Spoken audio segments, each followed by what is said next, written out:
Compulsory food buying. Food is another human need that has become the target for exploitation by governments and private entities. I believe most people are put in a position, from birth, to depend on the government and corporations to provide for virtually 100% of their caloric needs. We are trained and beaten into believing that we have no choice but to buy their foods, and that their foods are the only ones safe and healthy enough to consume. We are often denied the ability and resources to produce food, even a small percentage of the food we need. And, as usual, when we are totally dependent, abuse ensues. We pay artificially high prices for food, and accept food from the sources that are most readily available to us, and the ones we believe to be affordable.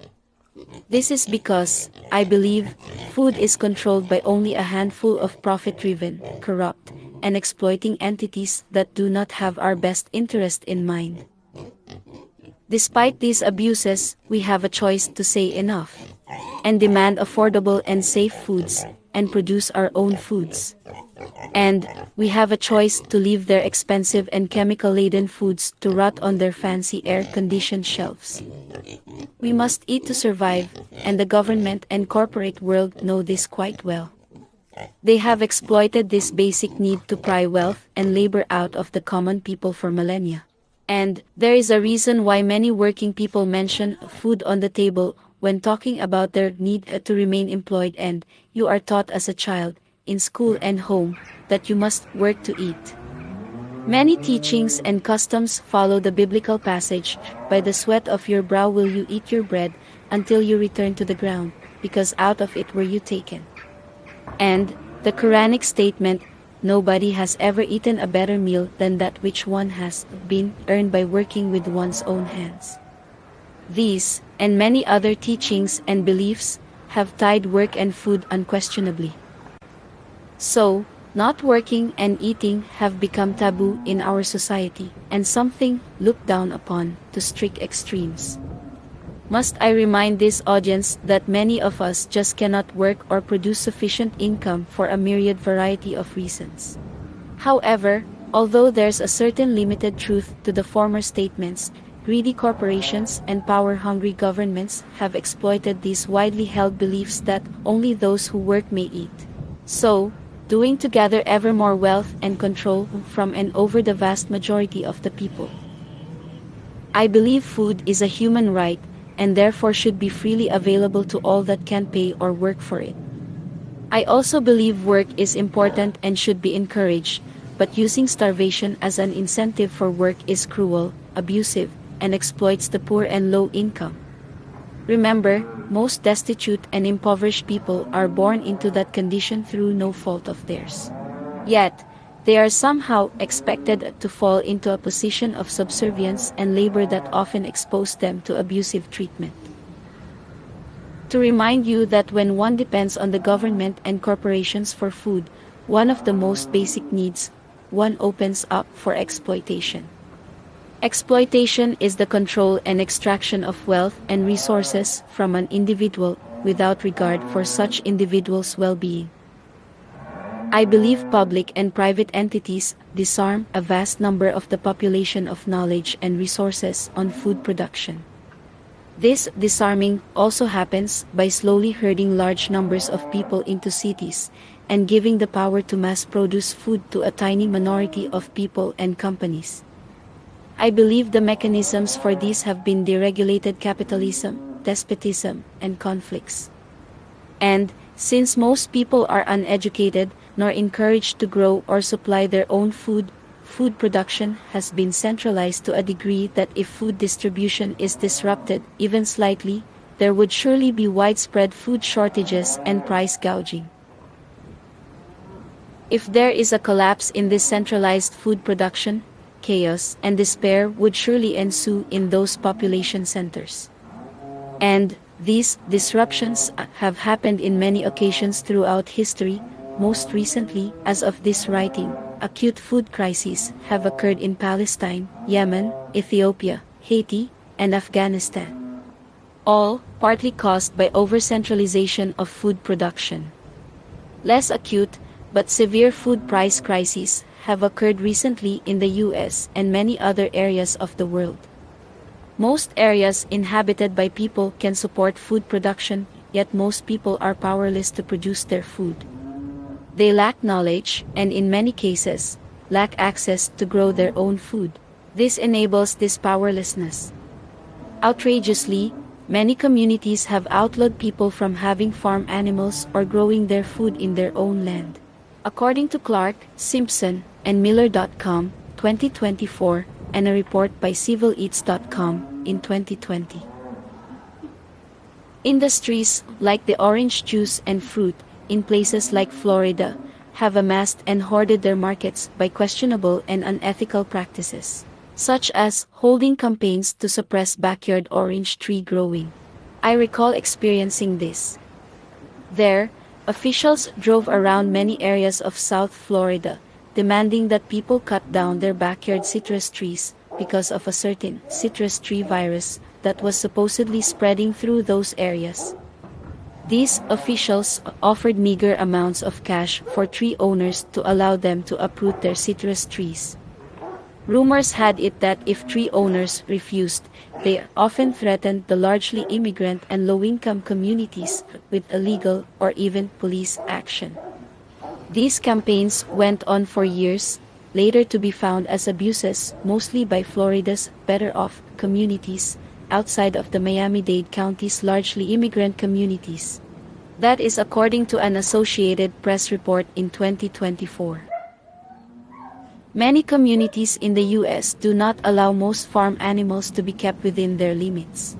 Cities, homeowners associations, HOAs, housing developments, and apartment buildings are examples of places where many restrictions or outright bans exist on food production or farming. This is especially and strictly enforced on rented properties.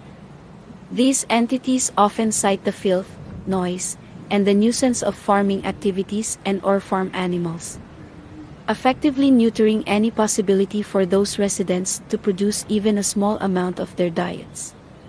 City dwellers are an overwhelming part of the U.S. and world population, about 80% in the U.S., according to Census.gov. And cities are the most restrictive places for individual food production and farming. So, most people are either highly restricted, discouraged, and even banned from producing their own food. If you live in the suburbs of a sunny state, like I currently do, you may notice that almost no one utilizes their yards for growing food. People have been so emancipated and become so accustomed to rely on the supermarket that growing food is hardly ever even considered. The US and other industrial nations have done well with the logic that hunger does not make for happy voters. So, the federal and state governments provide food help to the poorest among them. Again, mostly as a way to prevent widespread discontent and action against the government. I believe this because if you have to earn income below the poverty line to qualify for food assistance in many states, this requirement drives many needy folks to lie on their applications. And this spreads a culture of cheating and may overwhelm the system in many cases. However, the bar is often way too low for many needy families to qualify for this aid. As I write this, food is among the most expensive of the human needs to satisfy. Not only here in the US, but worldwide. We are under a runaway inflation period, especially noticeable in food prices. Many blame recent occurrences like the pandemic of 2019 or the war in Ukraine in 2022. But, although these may have been large contributors, I believe the prime drivers for the high food prices are the greed of corporations. As I write this, average food prices in the US are up around 9% on average. That is according to the USDA and the Government Accountability Office, 2023. With some areas of the country having food costs launched to almost 15% higher than in recent months. In my experience, many basic food items have risen almost 100%, or double of what they used to cost. Milk, eggs, bread, and meat prices are, in many instances, over 100% higher prices in recent months. From those outside of the lavish comfort of wealth, to those in destitute poverty, cannot afford food without hurting financially. Needless to say that wages surely have not kept up with inflation, eking up only an anemic 4.6% on average in the years after the worst of the pandemic in the US. According to a report in USA Today, 2023. So, when we are rendered crippled in producing our own food, the available food prices are often kept artificially high, and the food industry is dominated by a handful of players. So, naturally we submit to the food system that we are subjected to. And we submit to the demands that we believe are required to keep food on the table, work. Often work that disrespects and belittles our humanity. This submission then naturally leads to subservience, loss of self-control, and to feelings of powerlessness and domination. We do what we must and not what we want or see as more convenient, and we largely settle for mediocrity and work long hours for jobs we don't like. Food prices have been high before this recent inflation period, and are only now reaching ridiculous levels. Yet, we chug along and pay up what we must, because most of us are helpless and without much choice.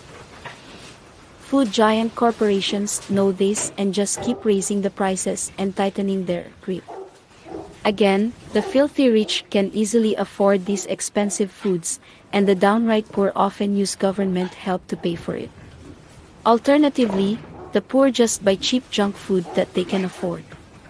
Meanwhile, the very large American working poor to middle economic classes suffer in pain. These have to work extra hard, extra long, and spend large percentages of their incomes to afford often only less quality or less quantity of foods. Food prices are often fixed for the benefit of the rich.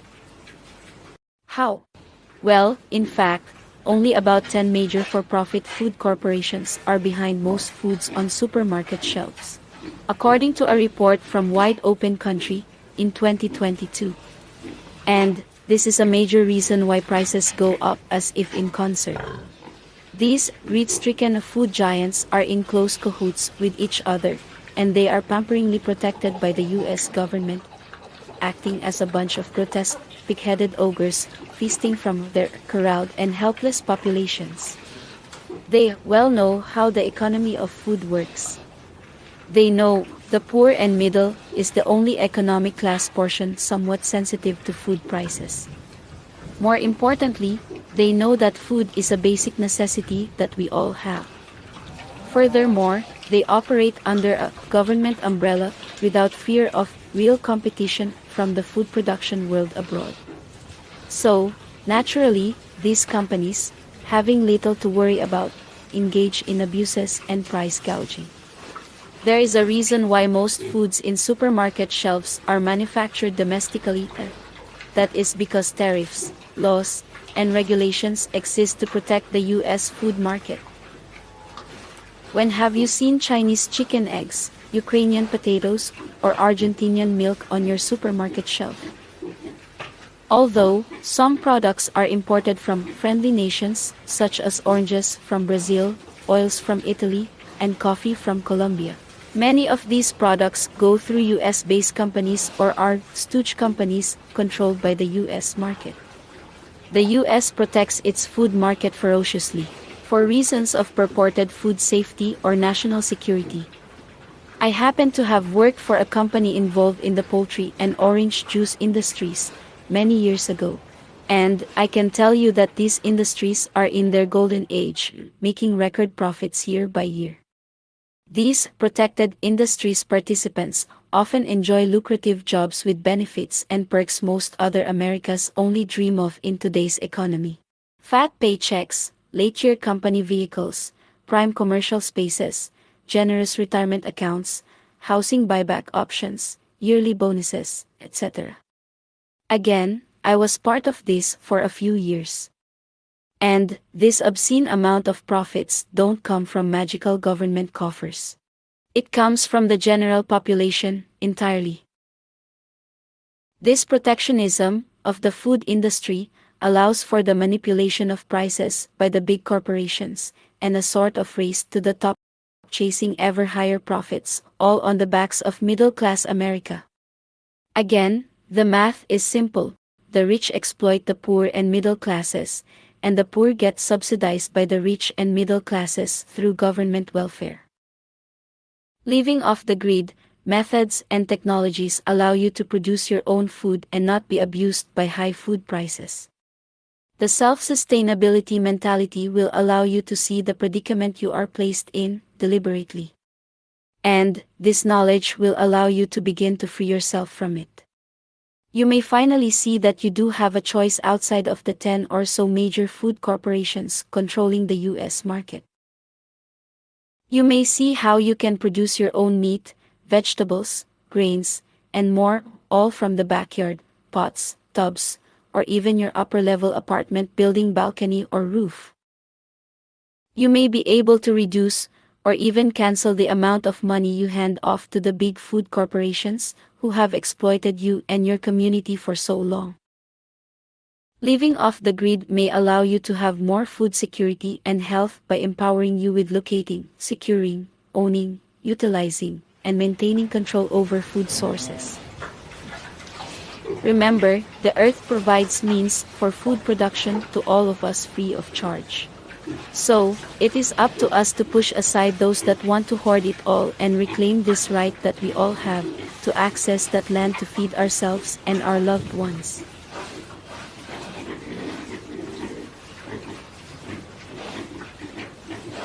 Thank you for listening to this podcast. Please look for the next episode soon, and please ensure to share this with your friends and family. And please like this content and subscribe as a sign of support and for me to continue to provide this type of content to more people like you. Lastly, if you wish to support this content further, please visit the links provided in this publication. Thank you.